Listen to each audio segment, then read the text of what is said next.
In this video, I'll show you how you can create a quiz in Google Forms. I'll show you how to create questions and answers. I'll show you how you can share the quiz, and then I'll show you how you can see people's responses. So what you first want to do is go to Google Forms. To do that, just search on Google Forms, or go to docs.google.com/forms. Nonetheless, any way you can get to Google Forms, just get here. The quickest way is just by Googling Google Forms and clicking on the first link. Now, once you're on here, you want to go ahead and click on blank form. And what we can do is we can start to create a quiz. Now, before we go ahead and edit any of these questions and answers and title the form, we need to go to settings and you need to select this option to make it a quiz. So go ahead and select this. Now, here you're going to have the release marks, and this is basically the option which tells people what questions they got right and wrong. So you can immediately let them know or later after manual review. I will just keep this on immediate, so as soon as they've done the quiz, they'll be able to know what questions they've got right and wrong. And then if you keep these checked, they can see their missed questions and what questions they answered incorrectly. They can see their correct answers and how many points they've got. Now, default question point value, I like to change this to 1. So each question is worth 1 point. I wouldn't get too complex with this. Just one right answer is 1 point in my opinion. I wouldn't go add in multiple points for different questions. Although if you want to and you just want to have a bit of fun with it, you can make each question worth a different amount of points. But for this, I'm just going to keep every question on 1 point. Then you've got responses. You can go ahead and collect email addresses if you want to. Just go ahead and leave this on responder input. This will require people to manually enter in their email address after they complete the quiz. You can also send the responders a copy of their quiz if you wanted to, so I'm going to click always here. Another setting that you might want to turn on is a limit to 1 response. This means that one person can only submit a quiz response once. Now, they are going to have to be signed into Google to do this, but if you enable this, you're not going to have people submitting more than 1 response. So that's a great tool to enable. And then you can also show the progress bar, and this will show how many questions they have left. And then you've got confirmation message, your response has been recorded. You can leave that on default. Okay, so now you've pretty much sorted out everything you need to regarding the quiz. Now you can go to the questions and start typing out your quiz. So let's say I'm creating a quiz about YouTube. So we'll type here YouTube quiz. Then you can enter in a form description. Now everyone that goes through your quiz or lands on this quiz page will see this. So I'm just going to write this quiz will ask questions about YouTube.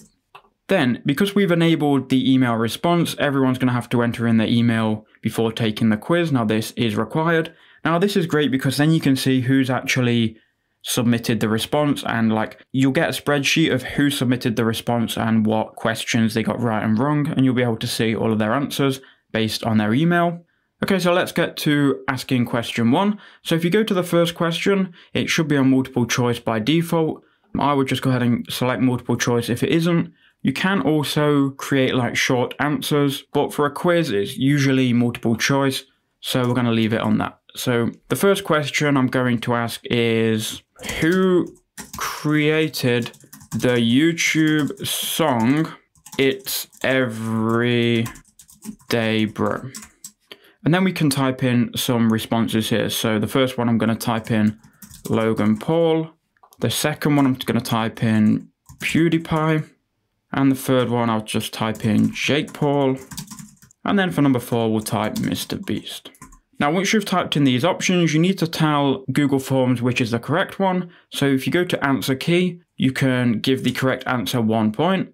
And we're going to select the correct answer, which is Jake Paul.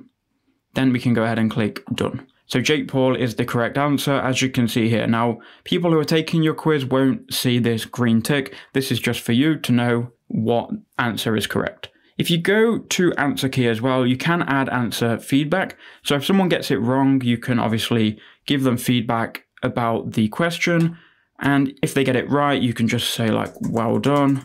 And you can expand on why this is the correct answer. Then scrolling down, you can click done, and you can add more than 1 question here.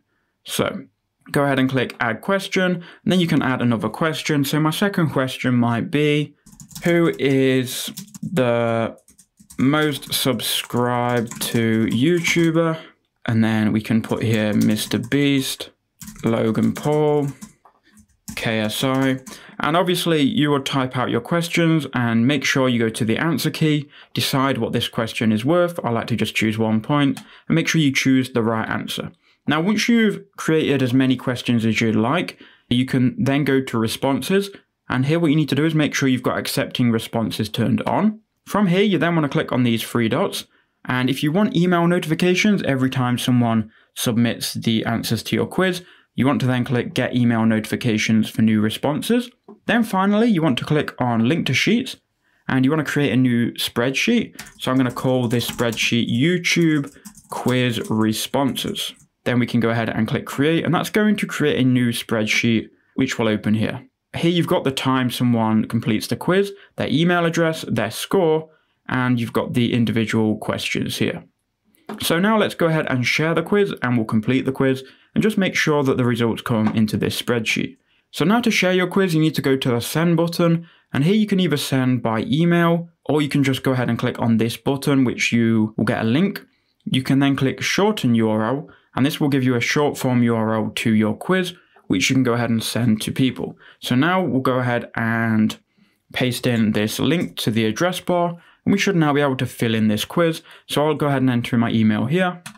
And then who created the YouTube song It's Everyday Bro? We'll go ahead and click on the right answer for this one, and we'll click on the wrong answer for this one just to see how it responds in our spreadsheet. Now we've done that, we can click submit, and it says your response has been recorded. We can then view score, and it's going to tell us what we got right and what we got wrong. It should then have recorded our response in the spreadsheet, so you can see we've got the time, we've got our score, how many questions we've got, and you can also see our answers to the questions. So that's how you can create a quiz and then share the quiz and see the responses. I hope that video did help you out.